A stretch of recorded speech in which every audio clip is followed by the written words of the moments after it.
ஒரு base voice சொல்லுவோம் நம்ம. எப்படி டி.எம். சௌந்தரராஜனுடைய குரலுக்கு பிறகு தமிழ் திரையுலகில் அப்படியான ஒரு பெருமிதம் நிறைந்த குரல் இல்லைன்னு நான் நினைக்கிறேன். நீங்கள் என்ன நினைக்கிறீங்கன்னு எனக்கு தெரியல.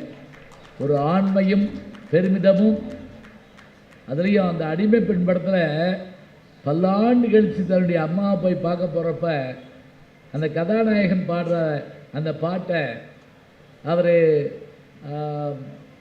ஆலங்குடி சோமுங்கிறவர் எழுத வச்சுட்டாங்க. அதை எஸ்பி பாலசுப்ரமணியத்தை வச்சு எம்ஜிஆர் அவர்கள் பாட வச்சுட்டாரு. அந்த பாடலை அன்றைக்கு அந்த படத்தினுடைய கதாநாயகியாக இருந்த, பின்னாடி தமிழக முதல்வராக இருந்த டாக்டர் ஜெயலலிதா அவர்கள்ட்ட அனுப்பினாரா எம்ஜிஆர். அதம்மா பார்த்துட்டு சொன்னாங்களா, இது உற்சாகம் கொஞ்சம் குறைவாக தெரியுது, குரல் நல்லா இருக்கு, டி.எம். சௌந்தரராஜனை பாடட்டும் அப்படின்னு சொல்லி. நீங்கள் இப்போ இன்றைக்கும் கூட பாருங்கள், அந்த பாட்டு இருக்கிறப்ப பிஜிஎம்மும் அது முடிஞ்ச உடனே தாய் இல்லாமல் நான் இல்லைன்னு ஆரம்பிக்கிற அந்த வேகத்தையும் கேட்டால் அசந்து போவீங்க. அப்படியான ஒரு குரலை கொண்டிருக்கக்கூடிய ஐயா முத்துவேலனுக்கு நன்றி. அடுத்து உச்சரிப்பு என்ன அழகாக இருந்துச்சு பாருங்கள். இதெல்லாம் பேச்சாளர்கள் தெரிஞ்சுக்கணும். இப்போ நிறைய குழந்தைகள் வந்து என்கிட்ட பேச்சு, நான் பேசுவேன், மேடையில் பேசுவேன்னு சொன்னாங்க. உச்சரிப்பு அழகாக பேசுனாங்க. செய்திகள் எப்படி கொடுத்தாங்க பாருங்கள். அந்த செய்திகளை அவர் சொல்ல சொல்ல அந்த காசினின்னு ஒரு வார்த்தை, நீங்கள் வந்து இதெல்லாம் குறிச்சிக்குங்க. காசினின்னா காசி இனின்னு அல்ல அர்த்தம் இல்லை. பின்னாடி வாங்கய்யா, கேமரா வரைக்கும். காசி இனின்னு பிரிக்கப்படாது. காசினி உலகம்னு அர்த்தம். சுகாசினி அது வேற.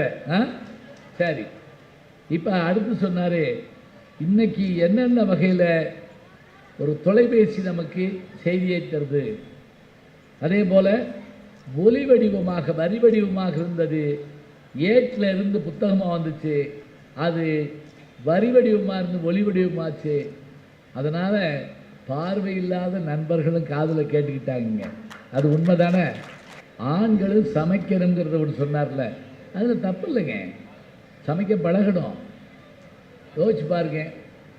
நலபாகம் ஆம்பளை பேரா பொம்பளை பேரா? நலன் ஆம்பளை. பீமபாகம், பீமன் யாரு? ஆம்பளை. திராவிட பருவத்தில் அவன் தான் சமைச்சான். சரியா? நான் இந்த வட்டம் அமெரிக்கா போனப்ப ஒரு இதில் டிரான்சிட் இன்னொரு ஃப்ளைட்டுக்கு மாத்திரம். அப்போ என் கூட வந்த ஒருத்தர் என்கிட்ட தோளில் குழந்தைய போட்டு வந்து பேசிக்கிட்டு இருந்தாரு. ஐயா, நீங்கள் பேசுகிற பேச்செல்லாம் நான் கேட்பேன். எப்போ கேட்பேன் தெரியுமா? என் மனைவியும் நாங்களும் எல்லாம் ஒன்றா சமைப்போம். அதுக்கு பிறகு நான் பாத்திரமெல்லாம் விளக்குவனியா. அப்போ நீங்கள் மகாபாரத ராமாயணத்தில் வரக்கூடிய பீஷ்மர், துரோணர், அதே போல் இந்த பக்கம் ராமன், கும்பகர்ணன் போன்ற பாத்திரங்களை நீங்கள் அங்கிட்டு விளக்குவீங்க. நீங்கள் அங்கிட்டு பாத்திரம் விளக்குவீங்க, நான் இங்கிட்டு பாத்திரம் விளக்குவேன். 2 பேரும் பாத்திரம் தான் விளக்குறோம் அப்படின்னு நான் கேட்குறப்ப சந்தோஷப்பட்டேன். 5-6 பேர் தான் கைதட்டுறீங்க. நான் கைதட்டுக்காக நான் உங்களை கைதட்ட சொல்லுங்க, புரிஞ்சிச்சா இல்லையான்னு தெரிய வேணாமா? நான் அப்புறம் நான் முதல்ல கதை சொன்ன மாதிரி ஆயிடும். சரி, அழகாக பேசினார், அருமையான செய்திகளை சொன்னார். ஐயா ரொம்ப சிறப்பாக பேசுகிறீங்க, தொடர்ந்து எங்களோட பேச வாங்க ஐயா. இப்போ இவர் பேசின பேச்சுக்கெல்லாம் இந்த 2 பேர் மாதிரி நான் உட்காந்துருந்தேன்னா இப்படியே கூடி கிளம்பி அப்படியே போயிடுவேன். நீங்கள் இப்போ கிளம்புனா கூட நாளைக்கு ஊருக்கு போயிடலாம். ஆனால் இவர் அப்படி போகிற மாதிரி தெரியல. கையில் ஒரு பாட்டுக்கு அந்த பக்கம் பேப்பர், இந்த பக்கம் அது இதுன்னு எக்கச்சக்கமான டாக்குமெண்ட்ஸோடு வந்திருக்கார். சரி, இவர் என்ன சொல்கிறாரு பார்ப்போம். இன்றைய சூழலில் அறிவியல் வளர்ச்சியால் கலைகளும் வாசிப்பும் தளர்ந்திருக்கிறது, குறைந்திருக்கிறது என்று பேச நாஞ்சில் நாவரசு செல்லக்கண்ணன் அவர்களை அன்போடு அழைக்கிறேன். வாங்க. நிலே, பாவம் எந்த நாட்டில் இருக்கிறாரு, ஏன் இப்படி ஆயிட்டாருன்னு எனக்கு தெரியல. சமையலை பற்றியெல்லாம் பேசிட்டு போயிருக்கிறார். அதாவது இப்போ நிறைய பெண்களுக்கே தெரியும், நிறைய பேருக்கு தெரியும். இப்போ உண்மையிலே சமையல் நடக்குதா? அம்மா, வீடுகளில் சமையல் நடக்குதாம்மா? எல்லா வீடுகள்லையும் சமையக்கட்டு நீட்டு உண்டு. இப்பமெல்லாம் இனியெல்லாம் இப்போ புதுசாக கட்டுற வீடுகள்ல எல்லாம் சமையலறையே கிடையாதுயா. கிடையவே கிடையாது. கிடையாது கிடையாது. சமையலறை இல்லை. அதெல்லாம் இப்போ எல்லாருக்கும் ஸ்விக்கி சொமாட்டோ இந்த ரெண்டுல இருந்து ஆர்டர் பண்ணோம்னா உடனே வந்துடும். அதுலேயும் ஃப்ரிட்ஜு அறிவியல் சாதனம் தான். மருந்து மாத்திரைகள் வைப்பதற்காக கண்டுபிடிக்கப்பட்ட ஃப்ரிட்ஜு அது இப்போ பிணப்பெட்டி மாதிரி ஆயிடுச்சு. பிணப்பெட்டி மாதிரி. அதாவது 6 மாதத்துக்கு முன்னே உள்ள செத்துது, அடுத்த 6 மாதம் தள்ளி போகிறது, இது எல்லாமே உள்ளதாக இருக்கும். சங்க காலத்து சாம்பார், புறநானூற்று புளிக்குழம்பு. மல்லிகைப்பூவை எடுத்தாச்சுன்னா மீன் வாசனையாக வருது, மீனை எடுத்தாச்சுன்னா மல்லிகைப்பூ வாசனையாக வருது. ஏன்னா அந்த ரெண்டும் அதுக்குள்ளே தான் இருக்கு. எங்கள் ஊரில் ஒரு அம்மா 10-25 பட்டு புடவையை ஃப்ரிட்ஜுக்குள்ளே எடுத்து வச்சிருக்கு. ஏன்னு கேட்டேன். அப்போ தான் உடுக்கும்போது குழு குழுன்னு இருக்குமா. சில வீடுகளில் மொத்தமாக ஒரு 1000 இட்லியை அவிச்சு அதுக்குள்ளே அடைச்சி வச்சிடுறது. 5 இட்லியாக தொடச்சி கொடுப்பாங்க வீட்டுக்காரருக்கு. அதுலேயும் அம்மா சமையலுக்கும் மனைவி சமையலுக்கும் ஒரு வித்தியாசம் என்னன்னா, ஐயா, சுட்டு கொடுத்தா அது அம்மா சமையல், சுட வச்சு கொடுத்தா மனைவி சமையல். பல பேர் பாதிக்கப்பட்டிருக்காங்க பாருங்க. உங்க வீடு வந்து நாகர்கோவிலில் இருக்குன்னு தைரியத்தில்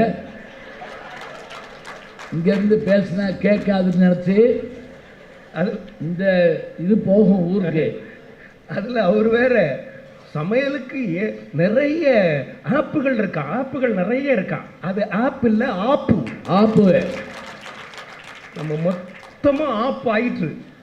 இன்னொன்று சொன்னார் பாருங்க, ஆபிரகாம் லிங்கன் அவரை சுட்டது தகவல் வந்து லண்டனுக்கே 4 நாள் கழிச்சு தான் தெரிஞ்சு. அவரை சுட்டது லண்டனுக்கே 4 நாள் கழிச்சு தான் தெரிஞ்சு. இப்போ தான் என்னைக்கு நம்ம வீட்டில் மொபைல் கையில் பையன்கிட்ட வந்திருந்தனோ ராத்திரி 12 மணிக்கெல்லாம் எழும்பி சுடுறான்.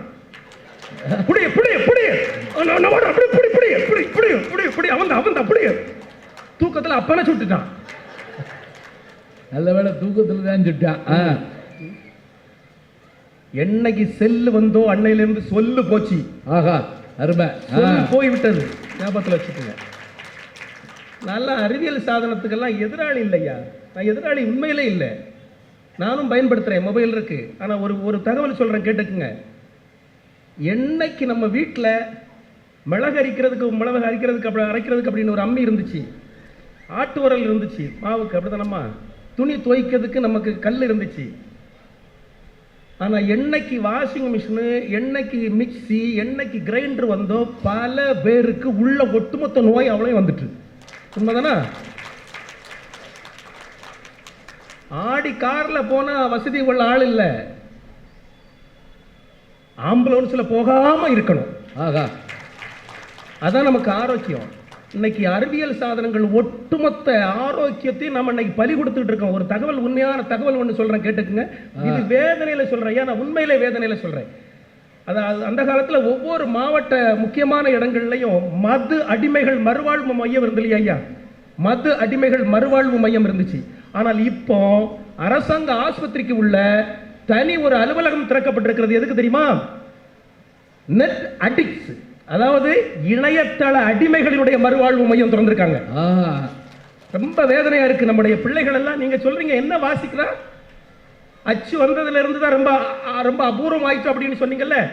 ஓலைச்சுவடியில் இருக்கும் வரை தான் அது ஒரிஜினல், உண்மையா இருந்துச்சு. என்னைக்கு அச்சுக்கு வந்தோ ஒரிஜினல் இல்லாம போச்சு.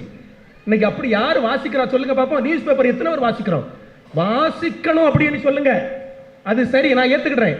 எத்தனை பேர் இந்த தலைமுறை, எத்தனை பேர் இன்னைக்கு பத்திரிகை வாசிக்கிறோம், எத்தனை பேர் புத்தகம் வாசிக்கிறோம்? மனசை தொட்டு சொல்லுங்க பாப்போம். ஐயா 24 மணி நேரம், அதாவது பல்லு தேய்ச்சானோ இல்லையா செல்ல தேய்ச்சிக்கிட்டே தான் இருக்கான். ஐயா தூக்கி முழிச்ச உடனே இப்படியே வர்றான். ஐயா இப்படியே தான் வர்றான். அவன் கையில மொபைல் இல்லை. எனக்கு அதான் ஆச்சரியமா இருக்கு. மொபைல் கையில இல்லை, இப்படியே வர்றான். கண்டக்டர் டிக்கெட் அப்படிங்கிற, அப்போ இப்படிங்கிறான். எப்படி மனநோயாளியாக ஆக்கியிருக்குன்னு பார்த்துக்குங்க அறிவியல். அன்னைக்கு ஒருத்தன் எனக்கு அனுப்பி விட்டுருக்கான் மெசேஜ், காப்பி தீபாவளிக்கு கூப்பி தீபாவளின்னு அடிச்சு விட்டுருக்கான். எப்படி ஆயிட்டு பாருங்க. அதாவது ஒரு காலத்துல எல்லாம் பெரியவங்களுக்கு தெரியும் ஐயா, நல்லா தெரியும் ஐயா உங்களுக்கு, கடிதம் எழுதக்கூடிய பழக்கம் இருந்து இல்லையா நமக்கு. தீபாவளி, பொங்கல், அடைய அப்பா ஒரு வாழ்த்தட்டை தேடுறதுக்கு எத்தனை மணி நேரம் செலவு பண்ணுவோம். நண்பனுக்கு, மனைவிக்கு, சொந்தக்காரங்களுக்கு, ஏன் காதலிக்கு. ஐயோ இல்ல, அப்படியெல்லாம் தேடி வாழ்த்தட்டைகள் எல்லாம் அனுப்புவோம் ஐயா. கடிதம் எழுத அனுப்பணும். கடிதம் படித்தோம். இன்னைக்கு எத்தனை பேருக்கு அது இருக்கு? இது மொத்தமும் ஃபார்வேர்டு மெசேஜ் இல்லையா? மொத்தமும் ஃபார்வேர்டு மெசேஜ். அது எப்படின்னா நான் அனுப்புறது கடைசியில் எனக்கே வந்துடும். எப்படி நம்ம செஞ்ச பாவம் சுத்தி வந்துடும். இந்த தீபாவளிக்கு பலகாரத்தை கொடுத்து விடுவோம் தெரியுமா? வீடு வீடாக கொடுத்து விடுவோம். நம்ம கொடுத்து விட்டது நம்ம வீட்டுக்கு வந்து சேர்ந்து கடைசியில். ஆமாம், அதான் தீபாவளிக்கு நம்ம வீட்டுக்கு கொடுத்து விட்டுருவாங்க. பலகாரம் அப்படியே சுற்றி சுற்றி வரும். எங்க இப்போ தமிழ் நம்ம இன்னைக்கு இணையத்தில் பிள்ளைங்க எப்படி தெரியுமா டைப் பண்ணுது பாருங்க. நம்ம மொழியே இல்லை. அன்னைக்கு ஒரு பொம்பளை பிள்ளை ஒரு பையனுக்கு ஒரு மெசேஜ் அனுப்புது. அன்புள்ள அத்தன், அத்தான் இல்லை, அன்புள்ள அத்தன், நான் உங்களை கதலிக்கிறோம். குடும்பத்தோடி காதலிக்கிறாங்க போலுக்கு. இப்படிக்கு தங்கள் அன்புள்ள கல்பானை, அவ பேரு கல்பனா. கல்பானையா? கல்பனா அப்படின்னு டைப் பண்ண தெரியாம கல்பானை அப்படின்னு டைப் பண்ணிருக்கு. எப்படி நம்ம மொழி இல்லாம போயிட்டு பாருங்க. ஐயா நான் ஒரு வேதனையில இன்னும் ஒரு தகவல் சொல்றேன் ஐயா. அதாவது அந்த காலத்துல நம்ம எல்லாரும் கோயில்ல நீங்க பாருங்க, எல்லா கோயில்கள்லையும் பாருங்களேன், அதாவது பூஜை தொடங்குற நேரத்தில் ஒரு நாதஸ்வர கலைஞர் இருப்பார், ஒரு தவுல் கலைஞர் இருப்பார், ஒரு கெஞ்சர தலைவர் ஒரு கலைஞர் இருப்பார். பூஜை ஆரம்பிக்குது அப்படின்னா அப்படி அடிச்சு மங்களகரமாக அந்த பூஜை தொடங்கும். என்ன அழகா இருக்கும், மகிழ்ச்சியாக இருக்கும், பக்தி உணர்வு பரவசமாகி நம்ம நிற்போம். அது மட்டும் இல்லை, அதுக்கு பேர் மல்லாரின்னு பேரு. மல்லாரி. அதை பத்தி நான் சொல்றேன். அது அப்படி இருந்த காலம், அது எப்படி இருந்தது? பொற்காலம் மாதிரி இருந்துச்சு. இன்னைக்கு பாருங்க, அறிவியல் சாதனம் அப்படின்னு ஒன்று கொண்டு மாட்டிட்டாங்க. எல்லா கோயில்லையும் இப்போ மாட்டிட்டாங்க. அது என்ன அப்படின்னா, சூடகத்தை ஏற்றின உடனே சுவிட்சியை போடுறாங்க. ஐயா சூடகத்தை ஏற்றியாச்சுன்னா உடனே சுவிட்சியை போடுறாங்க. அது டம் டம் டும் டும் டம் டம் டும் டும் டம் டம் டும் டும் டம் டம் டும் டும் டம் டம் டும் டும். ஐயா கடவுளுக்கே போரடிச்சு போவாதா இது? அந்த இலக்கிய வச்ச ஒரு 2 குத்து அவனை வேண்டாம் ஏனோ இதேடா நான் கேட்பேன். 3 நேரம் கேட்டா என்னாவே அவர் என்னதான் பண்ணுவார்? ஒரு நியாயம் வேண்டாம் ஐயா, ஒரு தர்மம் வேண்டாம் ஐயா? இதுல என்ன உணர்வு இருக்கு, என்ன பக்தி வரும் சொல்லுங்க பாப்போம். அந்த நாதஸ்வர கலை என்னாச்சு போச்சா? இப்படி நீங்க போட்டதுனால 10ஆவதுக்கு இன்னொன்னு வந்திருக்கு தெரியுமா? ஜெண்ட மேளம். நம்ம நாதஸ்வரத்தை ஒரு பிரதேசத்தவர்கள் கூப்பிடுறது இல்லைங்க. ஆனா நம்ம ஜெண்ட மேளத்தை கூட்டு வந்து உட்கார்ந்து ஆடிக்கிட்டு இருக்கோம். என்ன போடுறாங்க? நம்ம நாதஸ்வர கலைஞருடைய நிலை என்ன, தமிழ் கலைஞருடைய நிலை என்ன? யாராவது யோசிச்சு பார்த்துருக்கோமா? ஜெண்ட மேளங்கிறது போர் மேளம்ங்க. என் கல்யாணத்தில் எதுக்கு போர் செய்ய போறாங்க? எவ்வளவு வேதனை பாருங்க ஐயா. இன்னும் ஒன்று பாருங்களா ஐயா, இப்போ பொதுவாக தாய்மார்கள் எல்லாம் வீட்டுகளில் கோலம் போடுவாங்க. இப்பவும் சில பேர் போடுறாங்க, நான் எல்லாரையும் சொல்லலை. ஆனால் இப்போ என்ன ஆகி போச்சுன்னா, அறிவியல் சாதனம் மூலமா ஒன்று அற்புதமாக ஒன்று கண்டுபிடிச்சிருக்காங்க ஐயா. இப்போ கையை வச்செல்லாம் நம்ம போட வேண்டாம் ஐயா. ஒரு குழல் கண்டுபிடிச்சிருக்கான். அதுக்குள்ள மொத்த மாவையும் தட்டிட்டோம்னா உருட்டிக்கிட்டே போகலாம். வாடா ராஜாவா, வாடா ராஜாவா அப்படின்னு. அது பெண்கள் தான் போடணுங்கிறது இல்லைம்மா, அவர் வீட்டுக்காரரே போட்டுக்கிட்டு இருக்கிறார். எங்கள் ஊர்ல எல்லாம் ஒட்டு மொத்தமாக ஒருத்தர் ஒரு ஏரியாவுக்கே கான்ட்ராக்ட் எடுத்துக்கிறார். மொத்தமாக அவர் கோலம் போடுற கான்ட்ராக்ட் அப்படி போட்டுக்கிட்டே போறார். எப்படி இதில் என்ன ஒன்று இப்போவெல்லாம் ஸ்டிக்கர் ஆகிட்டு. இப்போ ஸ்டிக்கர் அன்னைக்கெல்லாம் ஒரு அம்மா புருஷனுக்கு முதுகில் அப்படி ஒட்டி விட்டுச்சு. அதுலேயும் ஒட்டுன இடத்துல திரும்ப திரும்ப ஒட்டிக்கலாம். நமக்கு என்ன வேணுமோ, என்ன மாதிரி கோலம் வேணுமோ அந்த ஸ்டிக்கருக்கு மேலே மேலேயே ஒட்டிடலாம். இது ஒரு வளர்ச்சியினுடைய சமுதாயம் அப்படின்னு நீங்க சொல்லிக்கிறீங்க ஐயா. கோலம் போடும்போது எவ்வளவு ஆரோக்கியம் இருக்கும் சொல்லுங்க பார்ப்போம். குனிஞ்சி நிமிந்து உட்கார்ந்திருந்து போடுறது மிகப்பெரிய யோகா பயிற்சி. அது மிகப்பெரிய ஒரு மருத்துவமாக இருந்தது நமக்கு. எல்லாம் போச்சு. நீங்க இன்னொரு மிகப்பெரிய கொடுமை என்ன தெரியுமா? அந்த அதாவது நான் சினிமாவுக்கு ஐயா, நீங்க சினிமாவில் இருக்கிறீங்க, அதனால சினிமாவை பற்றி குறை சொல்றேன் அப்படின்லாம் இல்ல. சின்ன திரையிலையும் இருக்கேன், சின்ன திரையிலையும் சிங்கப்பெண்ணில் வர்றேன். ஆமா ஐயா, நீங்க எல்லா திரையிலையும் இருக்கணுங்க. அதான் பெருமை எங்களுக்கு. அதாவது சினிமா அன்னைக்கு ஒரு காலத்தில் அந்த கலை எப்படி இருந்துச்சு அப்படிங்கிறதுல நமக்கு தெரியும். இன்னைக்கு அது எப்படி ஆயிட்டு பாருங்க. எங்க ஒரு படம் எடுக்கிறதுக்கு 500 கோடி செலவு பண்றாங்க ஐயா. 500 கோடி ஒரு படம் எடுக்கிறதுக்கு. ஐயா அந்த நடிகைக்கு ஒரு நல்ல துணியை கட்டி விடுங்கடா. அதை செய்யலாம் இல்லையா? அந்த நினைச்சு பாருங்க. உடையில் நாகரிகம் இருக்கா, நடையில் நாகரிகம் இருக்கா, காட்சியில் நாகரிகம் இருக்கா, பேச்சில் நாகரிகம் இருக்கா? முழுக்க முழுக்க இந்த இரட்டையர்த்த வசனங்களை பேசி பேசிய என்னுடைய தமிழ் சமூகம் இந்த தலைமுறை இன்னைக்கு சீரழிக்கக்கூடிய சூழ்நிலையை உருவாக்கி கொண்டிருக்கிறது. இன்னைக்குள்ள கலைகள். பாட்டு நல்லா இருக்கா? நான் ஒரு கேள்வி கேட்கிறேன். வீட்டுல அப்பா அம்மா அண்ணன் தங்கை தாத்தா பாட்டி சித்தப்பா பெரியப்பா எல்லாம் உட்கார்ந்து குடும்பத்தோடு உட்கார்ந்து ஒரு படத்தை பார்க்க முடியுமா? நல்லா கேளுங்க. அதுலேயும் சீரியல் எல்லாம் சொல்லவே வேண்டாம். அன்னைக்கு ஒரு இந்த வீட்டில் அந்த அம்மா சீரியல் பார்த்துக்கிட்டே இருந்திருக்கு. ஒரு திருடன் உள்ள வந்துட்டான். வந்த அம்மாட்ட நகையை கலத்து அப்படின்னா அந்த அம்மா ரொம்ப கூலா விளம்பரம் வரட்டு கலத்தி தாரேன். எவ்வளவு சௌரியம் ஆயிட்டு பாருங்க கால மாற்றம். இப்படி ஒவ்வொரு கலைகளும் பாட்டு நல்லா இருக்கா, கேட்கறது மாதிரி ஒரு பாட்டு இருக்கா, அதுல அந்த பாட்டுல நீங்க பாருங்களேன் வரக்கூடிய அந்த அர்த்தம் இருக்குல்ல, அதெல்லாம் பாடவே முடியாது ஐயா. வார்த்தைகள் எல்லாம் அப்படி எங்க இருந்தா வசனம் எடுப்பாங்கன்னு தெரியல. ஒரு காலத்திலேயே கொஞ்சம் உருப்படியாக பாடல்களாக இருந்துச்சு. அன்னைக்கெல்லாம் அதாவது ஓரளவுக்கு நியாயமா இலக்கியத்தை கூட கொண்டு வந்தாங்க பாடல்கள் எல்லாம். ஏன் வாலி கூட அற்புதமா ஒரு பாட்டுல சொல்லுவார், பல நூல் படித்து நீ அறியும் கல்வி, பொது நலம் நினைத்து நீ வழங்கும் செல்வம், பிறர் உயர்வினிலே உனக்கு இருக்கும் இன்பம், இவை அனைத்திலுமே இருப்பதுதான் தெய்வம், இவை அனைத்திலுமே இருப்பதுதான் தெய்வம், பாசம் உள்ள பார்வையிலே கடவுள் வாழ்கிறான், அவன் கருணை உள்ள நெஞ்சினிலே கோவில் கொள்கிறான், இதோ எந்தன் தெய்வம் முன்னாலே நான் ஒரே ஒரு புன்னகையில் கண்டேனே. இது என்ன படம்னு கேட்க மாட்டேன், புத்தகம் தீர்ந்து போச்சு. ஐயா இல்ல பாபு சொல்றாரு. பாபு நன்றி, அவ்வளவுதான் சொல்லுவேன். புத்தகம் வந்தா தர்றேன். இன்னைக்கு காலையில ஒரு பாட்டு கேட்டேன், கிளி மேய்ச்சானோ இல்ல பண்ணி மேய்ச்சானோ நாய் மேய்ச்சானோ நரி எதை மேய்ச்சான்னு தெரியல. கடைசியில பாட்டு ரொம்ப கூர்ந்து கவனிச்சா கிளிமஞ்சாரோ. எப்படி இன்னைக்கு புரிய வைக்கிறது பாருங்க பிள்ளைங்களுக்கு. அதாவது இந்த தலைமுறை எப்படி ஆகிட்டு அப்படின்னு தெரியுமா நடுவர் அவர்களே? அதாவது அவர் சொன்னாரு, நான் முடிச்சிடறேன். அதாவது அவர் ஒன்று சொன்னாரு, இன்னைக்கு உள்ள கலைகள் வாசிப்பு அதெல்லாம் வாசிப்பெல்லாம் ரொம்ப அதிகமாயிட்டு அப்படின்னு சொன்னாரு. ஒரு தகவல் தெரிஞ்சுக்குங்க, இன்னைக்கு இணையத்தில் நம்ம வாசித்துக்கிட்டு இருக்கோம். நீங்க புத்தகத்தை வாசித்து பாருங்க, புத்தகத்தை வாசிக்கக்கூடியவங்க மிக குறைவு. இணையத்தில் வாசித்தாச்சுன்னா என்ன ஆகும் தெரியுமா? நிறைய தவறான செய்திகள் தான் இருக்குது, அதுல தவறான தகவல்கள் தான் இருக்கு. இன்னொன்னு சொல்றேன் கேட்டுக்குங்க, நீங்க இதெல்லாம் இந்த இணையம் இயந்திரம் இது எல்லாம் எதை நம்பி இருக்கிறது என்று சொன்னால், கரண்ட் மின்சாரத்தை நம்பி இருக்கு, பேட்டரியை நம்பி இருக்கு. இதெல்லாம் முடிஞ்சு போச்சுன்னு வச்சுக்கோங்க, ஒரு வைரஸ் ஏறிட்டேன்னு வச்சுக்கோங்க, ஏடிஎம்ல பணம் எடுக்க முடியாது, பேசாம தான் போனோம். ஆனா நம்ம முப்பாட்டனுடைய அந்த ரெங்குபட்டி இருக்குல்ல அந்த பெட்டி என்னைக்கும் அப்படித்தான் இருக்கும், எப்ப வேணாலும் பணம் எடுக்க முடியும். அதனால் இன்னைக்கு இருக்கக்கூடிய சூழல்ல அறிவியல் வளர்ச்சி தேவை, வேண்டாம் என்று சொல்லவில்லை, தேவை. ஆனால் அதனால் கலைகள் மட்டுமல்ல, வாசிப்பு மட்டுமல்ல, ஒட்டுமொத்த சமுதாயமே இன்னைக்கு தவறான பாதைக்கு அழைத்து செல்கிறது. அது வளரவில்லை, தளர்ந்து கொண்டுதான் இருக்கிறது என்று சொல்லி வாய்ப்பளித்த அத்தனை பெருமக்களுக்கு நன்றி பாராட்டி விடைபெறுகின்ற நண்பு வணக்கம் ஐயா. உண்டு என்னைக்கு அறிவியல் சாதனங்கள்லாம் வந்ததோ அன்னையோட நம்முடைய ஆரோக்கியமும் காணா போச்சுன்னார். ஒரு மனைவி கணவனுக்கு வத்த குழம்பு ஊற்றிருக்காங்க, அவை நாக்கு தொட்டு நாக்கில் வச்சுட்டு அப்படி சொல்லி, போன மாதம் 15ஆம் தேதி ஒரு வத்த குழம்பு வச்சு இல்லையா, அதே மாதிரி இருக்கு அப்படின்னா,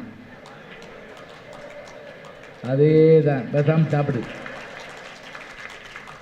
188 சீரியல் ஓடுது, ஒத்த மனுஷி பாப்படா உனக்கு வத்த குழம்பு பாப்படா, ரத்த குழம்பு வச்சு போடுவேன் பேசாமரு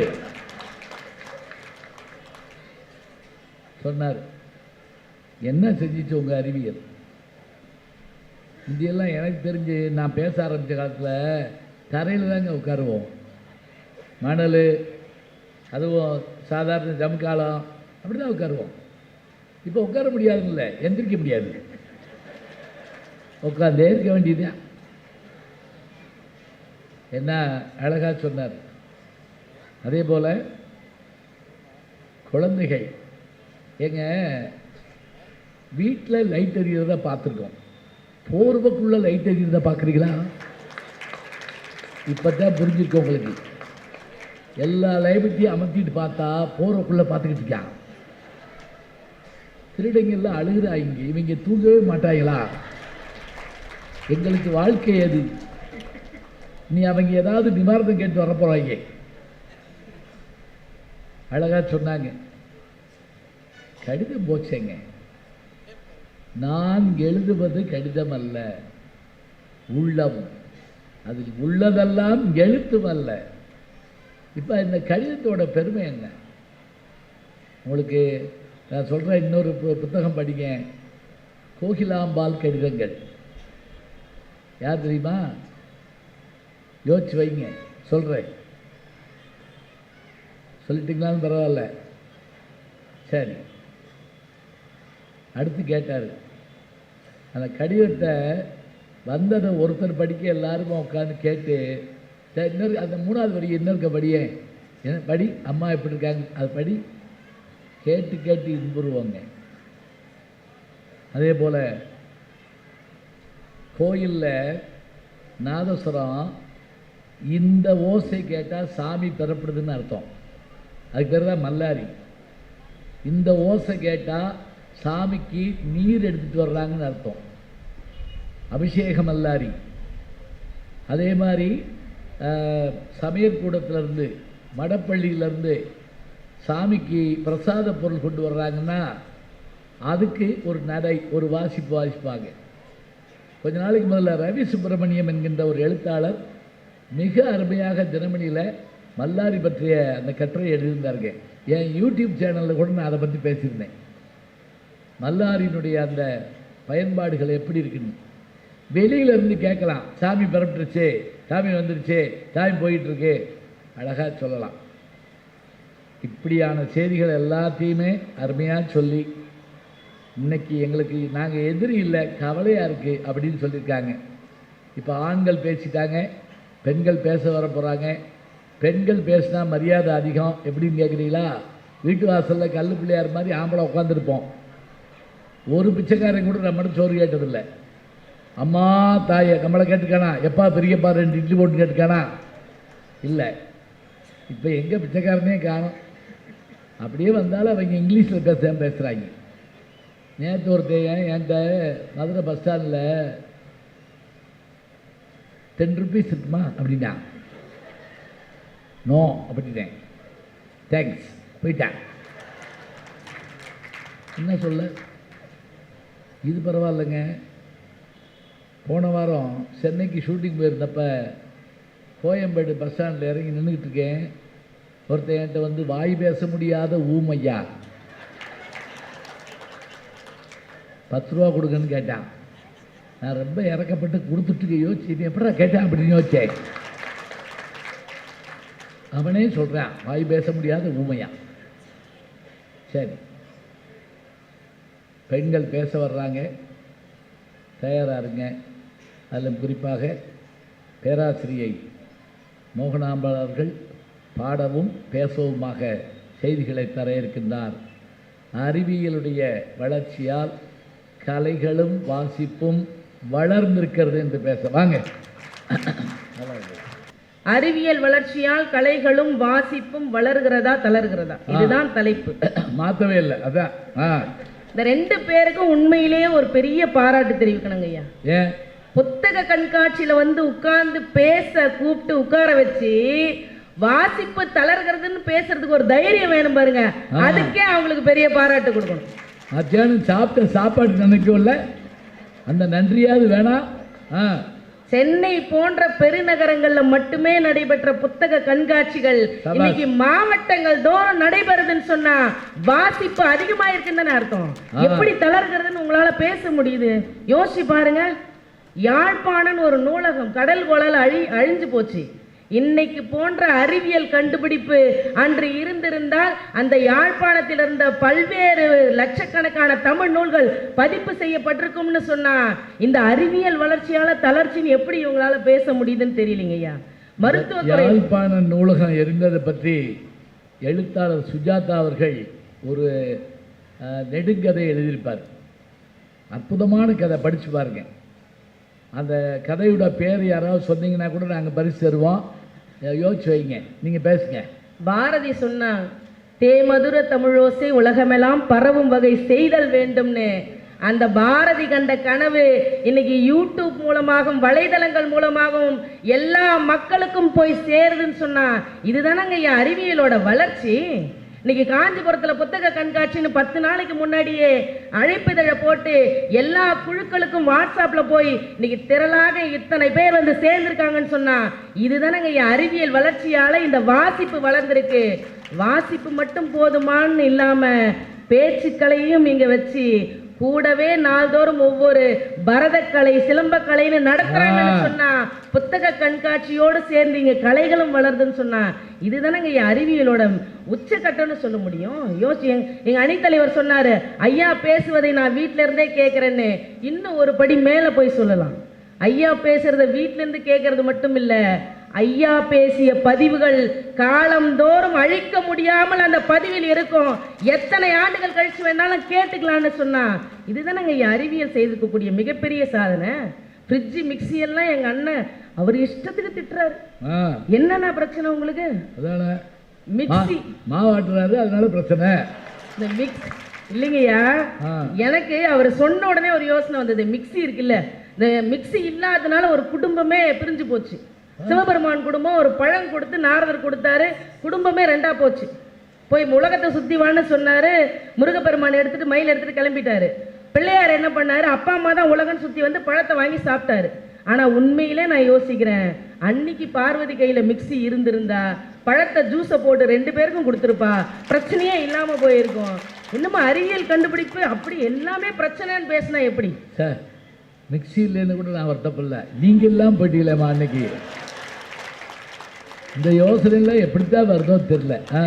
நடுவர் அவர்களே மருத்துவத்துறையை சொன்னாரு.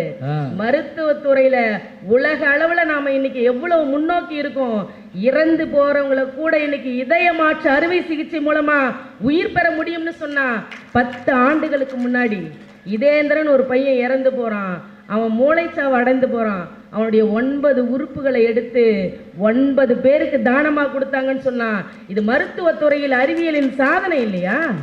கடிதம் எழுதுற முறை இருக்கான்னு அண்ணன் கேட்டாரு. அண்ணா, கடிதம் எழுதி நீங்க போஸ்ட் பாக்ஸ்ல போட்டு அது போய் சேர்றதுக்கு 4 நாள் ஆகும். ஆனா வாட்ஸ்அப்ல நினைச்ச உடனே காலையில எழுந்து அத்தனை பேருக்கும் வாழ்த்து சொல்றமே, உடனடியாக தகவல்களையும் வாழ்த்தையும் பரிமாறி கொள்ளக்கூடிய அறிவியல் வளர்ச்சியை நீங்க எப்படி தளர்ச்சின்னு பேசுறீங்கன்னு தான் எனக்கு தெரியும். அடுத்து சொன்னார், மேலம் வாசிக்கிறாங்களா, சாமிக்கு கூட போர் அடிக்குமே. சாமிக்கு உள்ள ரொம்ப நாளா மேல சத்தம் கேட்டு போர் அடிச்சதுனால கொஞ்சம் அறிவியல் மாற்றமா இந்த சுவிட்சை போட்ட உடனே வாசிக்கிற கருவி வச்சிருக்கோம். ஆனா எந்த ஊர்லயாவது உற்சவர் சுத்தி வரும்போது சுவிட்சில் போடுற பாக்ஸ் அந்த இசையை கேட்கிறோமா? ஒருபோதும் இல்லை. இன்னமும் நாதஸ்வரம் மேளத்தோட தான் உற்சவர் வலம் வராருன்னு சொன்னா நாங்கள் எதையும் பழமையை மறக்கல, புதுமையை ஏத்துக்கோங்கன்னு சொல்றோம். இப்போ பழைய காலத்துல இருந்த மாதிரி மாட்டு வண்டியில வரணும்னா இன்னைக்கு வந்து சேர்றதுக்கு உங்களுக்கு எத்தனை நாள் ஆயிருக்கும்? மாடே இல்ல, அப்புறம் மாட்டு வண்டியா? இல்லைங்கய்யா, அது வேற சொன்னாரு பாருங்க, மாடே காணம் தேடிட்டுறாங்க. செல்லுல எவ்வளவு பிரச்சனை இருக்குன்னு. காலையில ஐயா திருச்சியில விட்டுட்டு போனதுக்கு அப்புறம் இங்க வந்து சேர்றதுக்கு எத்தனை தடவை போன் பண்ணி அவர்கிட்ட பேசி எங்களை எல்லாம் வழி நடத்துறதுக்கு இந்த கைபேசி தான் பயன்பட்டதுன்னு சொன்னா இந்த நிகழ்ச்சிக்கு வர்றதுக்கு கூட ஒரு அறிவியல் சாதனம், ஒரு மிகப்பெரிய கருவியா இருக்குங்கய்யா. இந்த இன்னைக்கு அறிவியல் கண்காட்சியில ஒரு பள்ளியில ஒரு மாணவி ஒரு ஃபர்ஸ்ட் ப்ரைஸ் வாங்குறா. வாங்கின உடனே நாசாக்கு செலக்ட் ஆகுறா. செலக்ட் ஆன உடனே அந்த மாணவி எந்த ஊர்னா புதுக்கோட்டை மாவட்டம் ஆதனங்கோட்டையை சேர்ந்த ஜெயலட்சுமின்னு அந்த குழந்தையோட பேர். 10ஆம் வகுப்பு படிக்கிற பொண்ணு. அவளுக்கு நாசாக்கு போகிறதுக்கு காசு இல்லை. எல்லாருமா சேர்ந்து நாங்கள் உதவி பண்ணுறாங்க, காசு வந்துருச்சு. திருச்சியிலேருந்து ஒரு அமைப்பு போய் கேட்குறாங்க, நாங்கள் உதவி பண்ணுறோம் உனக்குன்னு சொன்னோன்னே அந்த குழந்தை சொல்கிறா, எனக்கு நாசாக்கு போகிறதுக்கான பணம் வந்துருச்சு, எங்கள் ஊருக்கு கழிப்பறை இல்லை, வீட்டுக்கு ஒரு கழிப்பறை கட்டி கொடுங்கன்னு அந்த பெண் கேட்டா. அந்த குழந்தை கேட்ட உடனே 120 கழிப்பறைகளை 20,000 ரூபாய் செலவில் அந்த திருச்சி அமைப்பு கட்டி கொடுத்தாங்க. அந்த குழந்தையோட பேரோட மகாராஷ்டிரா பள்ளி பாட புத்தகத்துல கனவு மெய்ப்பட வேண்டும்னு அந்த பெண்ணோட படத்தோட பாடமா வந்திருக்கான்னு சொன்னா அறிவியலுடைய உச்சக்கட்டம். குழந்தைங்களை குறை சொல்லிட்டே இருக்காதீங்க, குழந்தைய ஊக்கப்படுத்துங்க. இன்னைக்கு நல்ல படம் இருக்கான்னு கேட்டாரு. சமீபத்துல வந்தது அமரன் ஒரு படம். ராணுவ வீரர்களின் உயிர் தியாகம் எப்படி பண்றாங்க, இந்த நாட்டுக்காக எப்படி உழைக்கிறாங்கன்னு தூக்கி நிறுத்தின படம் அமரன் படம். உங்க கண்ணுக்கு தெரியலையானா? பல்வேறு நன்மைகள் இந்த சாய் பல்லவி நடிச்சது. சாய் பல்லவி பல்வேறு அறிவியல் சிவகார்த்திகேயன் நடிச்சிருக்காரு, ஞாபகத்துக்காக சொன்னேன். உண்மைதானங்க ஐயா. எவ்வளவு எப்படி அற்புதமான படங்கள் இன்னைக்கு இருக்குன்னு சொன்னா, கண்ணு தெரியாதவங்க மாற்றுத்திறனாளி படிக்கவே முடியாது. கண்ணே தெரியல எப்படி படிக்க முடியும்? அவங்க வாழ்க்கையே முடங்கி போச்சுன்னு அவங்க உட்கார்லையே. ஆனா அந்த கண்ணு தெரியாதவங்க கூட படிக்கிறதுக்காக 1824வது வருஷம் பிரைலிங்கிற ஒரு எழுத்து முறையை அறிமுகப்படுத்தி அவங்களாலும் சாதிக்க முடியும்னு ஹெலன் கெல்லருங்கிற ஒரு பெண் அமெரிக்காவுடைய ஆகச்சிறந்த எழுத்தாளராக இருக்காங்கன்னு சொன்னா, இந்த அறிவியல் சாதனம் கண்ணு தெரியாதவங்களை வீட்டில் முடக்கி போடல, அடுத்த கட்ட நிலைக்கு கொண்டு போகுதுன்னு சொன்னா நிச்சயமாக வாசிப்பு வளர்ந்து தானங்க ஐயா இருக்கு. சொல்லுங்க, இன்னைக்கு எத்தனை பதிவுகளை கேட்டு பல்லாயிரம் புத்தகம் படிச்சுட்டே இருக்காரு ஐயா. எப்பயுமே சொல்வாரு, நிறைய புத்தகம் வீட்டுக்கு போனாலும் 1 மணி நேரம் படிச்சுட்டு தான் படுப்பேன் பாரு. அந்த படிச்சு இன்னைக்கு அவர் போட்ட பதிவுகள் மூலமா அதை கேட்டு பயன்பெறக்கூடிய எத்தனை பயனாளர்கள் இருக்காங்க தெரியுமா? ஞானசம்பந்தர் அப்படிங்கிற அந்த யூடியூப் சேனல்ல யோசிச்சு பாருங்க, காலத்தால் அழிக்க முடியாம இருக்கு. ஓவியக்கலை, தையல் கலை, இப்படி பல்வேறு கலைகள் இன்னைக்கு வளர்ந்துக்கிட்டே இருக்குங்க. ஏன் கொரோனா நேரத்தில் பசங்க என்ன பண்றதுன்னு தெரியாம யோசிச்சுக்கிட்டு இருந்த நேரத்தில் எல்லா வீடுகள்லையும் தெரியும், குழந்தைங்க பேப்பர்ல கிராஃப்டை கட் பண்ணி மயில் வரைகிறது, ஓவியம் வரைகிறதுன்னு பண்ணாங்கன்னு சொன்னா இது எதில் இருந்து கத்துக்கிட்டாங்க? அந்த அறிவியல் சாதனமான செல்போன்ல இருந்து தானங்க அதை பண்ணாங்க, ஆன்லைன்ல படிச்சாங்க. மணிமேகலையில பட்டி மண்டபத்து பாங்கறிந்து ஏறுமின்னு ஒரு வார்த்தை இருக்கும்.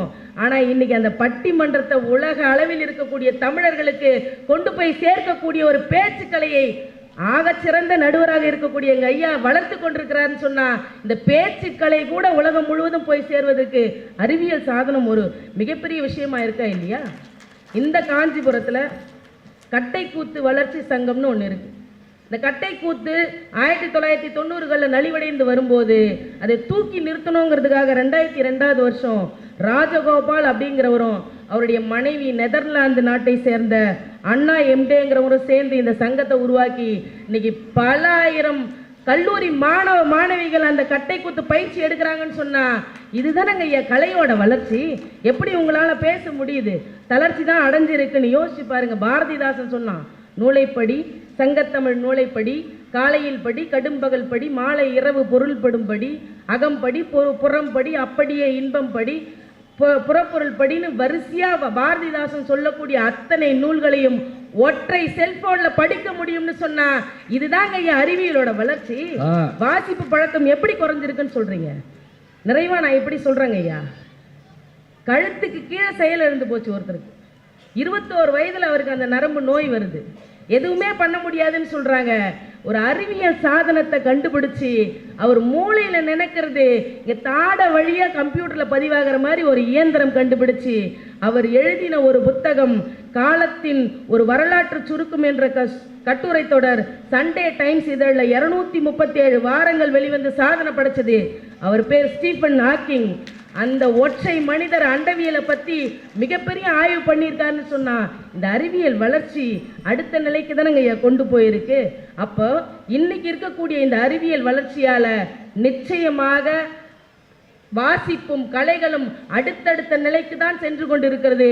அதற்கு உதாரணம் இது போன்ற புத்தக கண்காட்சிகளில் நடக்கக்கூடிய வருகை புரியக்கூடிய வாசகர்களும் நடக்கக்கூடிய கலைகளும் என்று கூறி நிச்சயமாக ஒருபோதும் அறிவியல் வளர்ச்சி தளர்ச்சியை ஏற்படுத்தாது, வளர்ச்சியை மட்டுமே ஏற்படுத்தும் என்று கூறி பேச வாய்ப்பளித்த அனைத்து நல்வளங்களுக்கும் நன்றி கூறிய முறை வணக்கம். அவங்க அழகாக பேசினாங்க, யாழ்ப்பாண நூலகத்தை பற்றி சொன்னாங்க, அதே மாதிரி கட்டைக்கூத்துன்னு ஒரு விஷயத்தை சொன்னாங்க. அதை நான் அப்போது கூட சொன்னேன், சிலப்பதிகாரத்தில் அந்த காளி ஆடுற கூத்துகளில் ஒன்று கட்டைக்கால் கூத்து. ஒரு அசுரன் அவனுடைய இரத்த துளி முழுவதும் பாம்பாவும் தேளாவும் நட்டுவாக்காளியாகவும் மாற அவனை கொள்வதற்காக காளி தன்னுடைய காலை கட்டைக்காலாக மாற்றிட்டு அப்படியே அமுக்கி அடிக்கிறான். அதுதான் கட்டைக்கால் கூத்துக்கு ஆதி காரணம். இன்றைக்கி அதை கொண்டு வந்து மக்களை ரசிக்க வைக்கிறாங்க. 11 வகையான ஆடல்கள்னு மாதவி ஆடிய அந்த ஆடல்களை அரங்கேற்றுகாதில் நீங்கள் பார்க்கலாம்.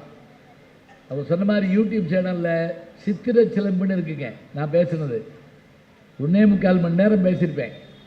நீங்கள் சிலப்பதிகாரம் பற்றி தெரிஞ்சுக்கணும்னு ஆர்வம் இருந்தால் பாருங்கள். அழகாக சொன்னாங்க. பதிவு பண்ணிட்டோம்னா போதும், யார் வேணாலும் படிக்கலாம், எப்போ வேணாலும் படிக்கலாம். அதே போல் அவர்கள் சொன்ன அந்த பிரெய்லி முறை பார்வையில்லாதவர்களுக்கு வந்து அதை கண்டுபிடிச்சவர் யாரு?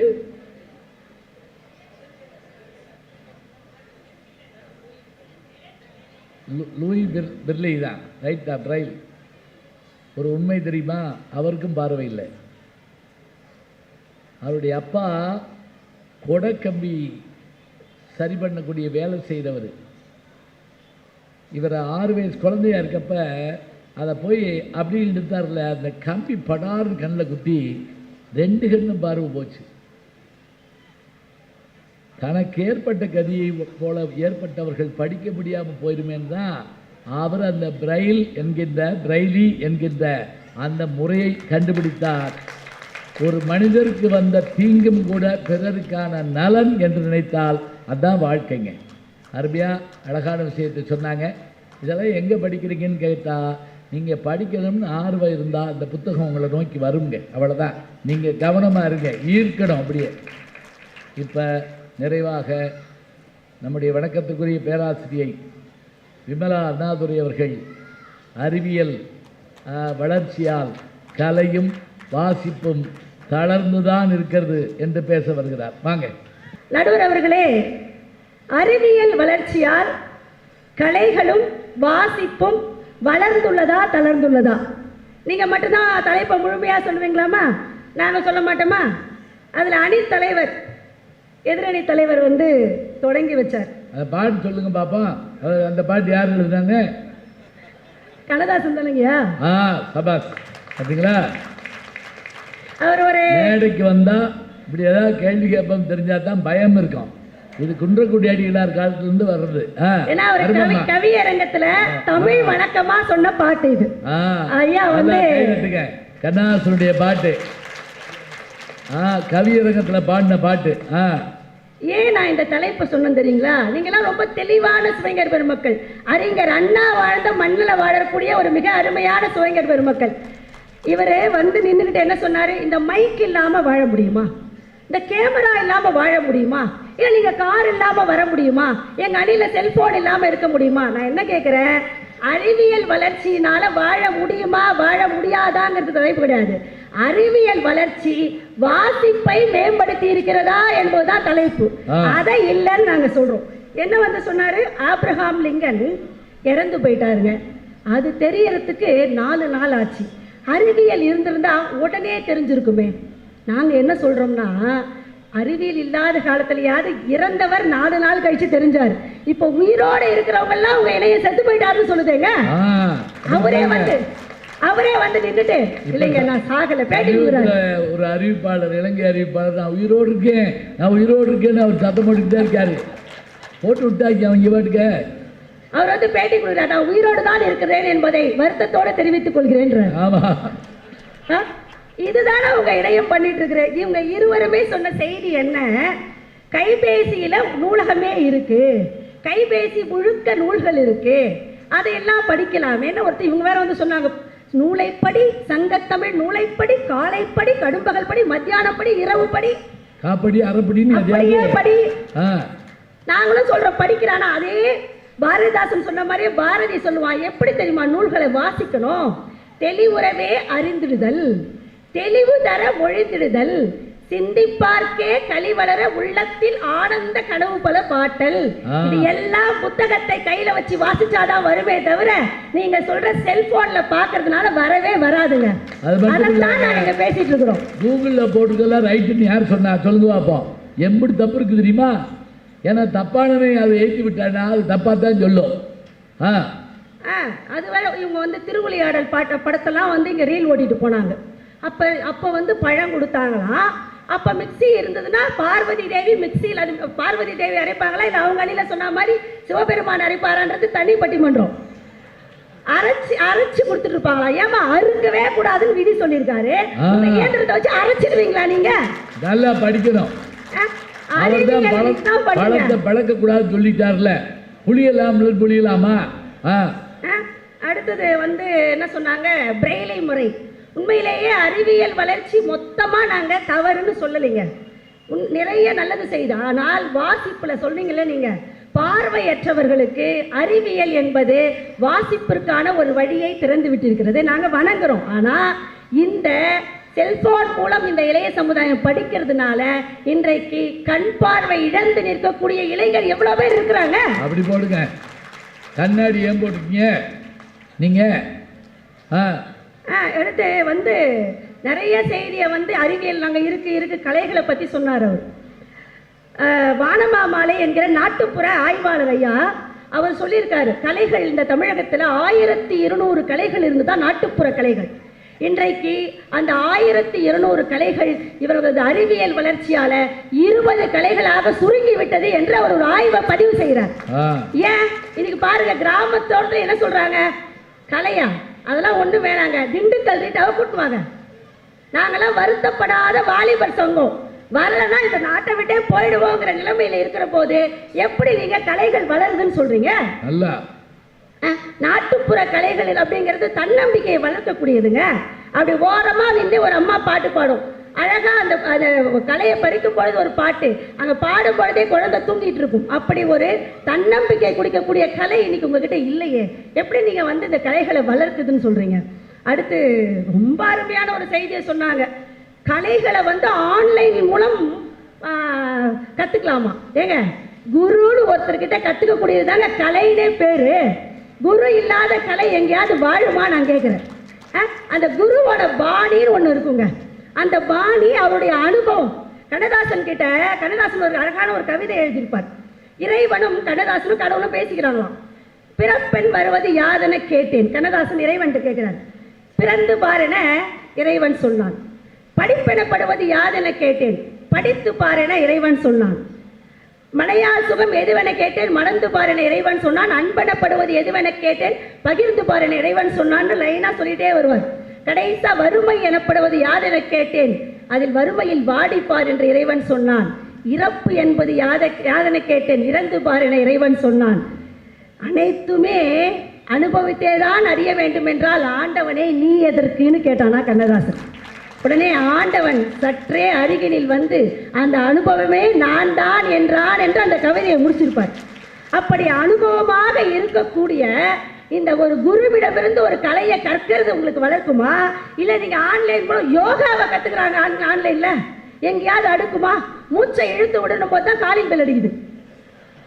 அவன் இழுக்கிறதா விடுறதா கதவை திறக்கிறதா நிற்கிறது. மனைவியா இருந்தா என்ன பண்றதுன்னு யோசிக்கிறோம். இந்த சூழ்நிலையில இன்னைக்கு போயிட்டு இருக்கு. நான் இங்க அழகான ஒரு கோவில் நகரங்க, இது கலைகள் எல்லாம் குவிந்து இருக்கக்கூடிய நகரம் என்று சொன்னால் ஐயா சொன்னார்ல, நகரங்களில் சிறந்தது காஞ்சின்னு. அந்த மாதிரி கலைகளில் சிறந்தது காஞ்சி. கோவில்கள் அதிகம் இருக்கக்கூடிய இடம் காஞ்சி. பல்லவ மன்னர்களுடைய அத்தனை சிறப்பும் கொட்டி கிடக்கக்கூடிய இடம் காஞ்சி. நீங்க சொன்னீங்கல்ல இது அறிவியல் வளர்ச்சி வந்துருச்சுங்கன்னு, ஏன் ஒரு கோயிலை கட்ட வேண்டியதானே? ஒரு மகாபலிபுரத்துல ஒரு சிற்பத்தை எக்ஸ்ட்ரா சேர்க்க வேண்டியதானே? உங்களுடைய அறிவியல் வளர்ச்சியினால சுனாமி ஒரு நகரம் தெரிஞ்சது, அதான் நம்மளால பண்ண முடிஞ்சது. அழகாலைக்கு தஞ்சாவூர்ல சொல்ற போதே நம்ம சொல்லுவோமே, அந்த பெரிய கோயிலை பத்தி சொல்ற பொழுது அதனுடைய கட்டுமான வளர்ச்சி என்ன பண்ணுச்சு உங்க அறிவியல் நான் கேட்கிறேன். அதனுடைய கட்டுமான வளர்ச்சியை பத்தி சொல்ற போது தஞ்சாவூர் பொம்மை இருக்கு பாருங்களேன், அது நீங்க வச்சீங்கன்னா அப்படியே அது ஆடும். கீழே போலா இருக்கும், மேல தலை வெயிட்டா இருக்கும். அதுதான் தஞ்சாவூர் பொம்மை. நம்ம நம்ம பெண் ஆடுறது மாதிரிலாம் தஞ்சாவூர் பொம்மை கிடையாது. அதனுடைய பாதம் இல்லாமல் இருக்கும் பாருங்க, அதுதான் தஞ்சாவூர் பொம்மை. அந்த பொம்மையுடைய கட்டுமானம் தான் பெரிய கோயிலுடைய கட்டுமானமா. அதுக்கு கீழே இருக்கக்கூடியதுல வெறும் மண்ணால் செய்யப்பட்டு அது போலா இருக்குமா. மேல நல்ல கட்டுமானத்தை போட்டு 1500 ஆண்டுகளுக்கு முன்னால் ராஜராஜ சோழன் கட்டி இருக்கிறான் என்றால் அந்த கலையை உங்களோட அறிவியல் வளர்ச்சி இன்னைக்கு கொண்டு வந்துச்சா? கல்லணையை பார்த்து இன்னைக்கு உலகமே வியந்து போதே. என்னடான்னு கேட்டா மண்ணெறி பரிமாண தத்துவங்கிறான். அது என்ன மண்ணெறி பரிமாண தத்துவம்? நம்ம போய் கடற்கரையில நிக்கிற போது அந்த தண்ணி நம்மள தண்ணியில நின்னோம்னா காத்து தண்ணி இருந்து அடியே வேசன்னு மண்ணு போகும் பாருங்க. ஒரு நாள் நின்று பார்த்துருக்குறான் மன்னன். அந்த வருஷம் காவிரியில வெள்ளம் இப்படி எல்லா விவசாயமே இறந்து போறாங்களே, எப்படி நான் இந்த மக்களை காப்பாற்றுவது என்று கவலையோடு மன்னன் இருக்கிறான். அவனது பாதத்திலிருந்து மண் அப்படியே போகுது. அதை பார்த்து கிட்டத்தட்ட 20 ஆண்டுகள் கல்லணையை அந்த மன்னன் கட்டினான் என்று சொன்னால் இந்த அறிவியலை உங்களால கொண்டு வர முடியுமா நான் கேட்கிறேன். இன்னைக்கு எத்தனையோ விஷயங்கள் நீங்க சொல்றீங்க. இன்னைக்கு அறிவியல் என்ன தெரியுமாங்க பண்ணுது? ரொம்ப வருத்தத்தோடு நாங்களாம் பேராசிரியர்கள் ஐயா, பசங்க எதையுமே நம்புறாங்க, எதையுமே இணையம் சொல்றதை நம்புறாங்க. அவங்க எது நல்லது எது கெட்டதுன்னு தெரியறதுக்கு முன்னாடியே போனை கையில கொடுத்துடுறோமே, அவங்க எப்படிங்க நல்லது கெட்டது தெரிஞ்சுப்பாங்க? அதுதானே எங்களுக்கு பயத்தை ஏற்பட்டது. ஒரு காலத்துல விளையாட்டுங்கிறதுலாம் எப்படிங்க இருந்தது? அழகா 2 பேர் சேர்ந்த ஓடி விளையாடு பாப்பா, நீ ஓய்ந்திருக்க ஆகாது பாப்பா, கூடி விளையாடு பாப்பா. இதை எதிர நீ அண்டர்லைன் பண்ணிக்கணும். கூடி விளையாடு பாப்பா, ஒரு குழந்தையை வையாதே பாப்பான்னு சொல்றாரு. இன்னைக்கு ஒருத்தர் மட்டுமே செல்போன்ல விளையாடுறமே, 2 பேர் விளையாடக்கூடிய விளையாட்டு எங்க போச்சு? ஒருத்தர் தான் விளையாடுறது நம்மால் நம்புறான். குடும்பத்தோடையோ நட்புகளோடய சேர்ந்து விளையாடக்கூடியது இல்லாம போச்சு. கபடி, கிட்டிப்புல், பெண்களுக்கான எத்தனை விளையாட்டுகள் எல்லாவற்றையும் நாம வெளியில அழகா உடற்பயிற்சிக்கானதாக இருக்கக்கூடிய விளையாட்டுகள் இன்றைக்கு வெறும் பொழுதுபோக்காக தனி மனித விளையாட்டாக மாற்றி இருக்கிறதே இந்த செல்போன். இதுதான் வாசிப்பையும் கலைகளையும் வளர்க்கிறதா என்ற கேள்வியை நான் எதிரணி முன்வைத்து இதுகாரம் அமர்ந்து கேட்ட உங்களது பாத மலர்களை தொட்டு வணங்கி விடைபெறுகிறேன். நன்றி, வணக்கம்.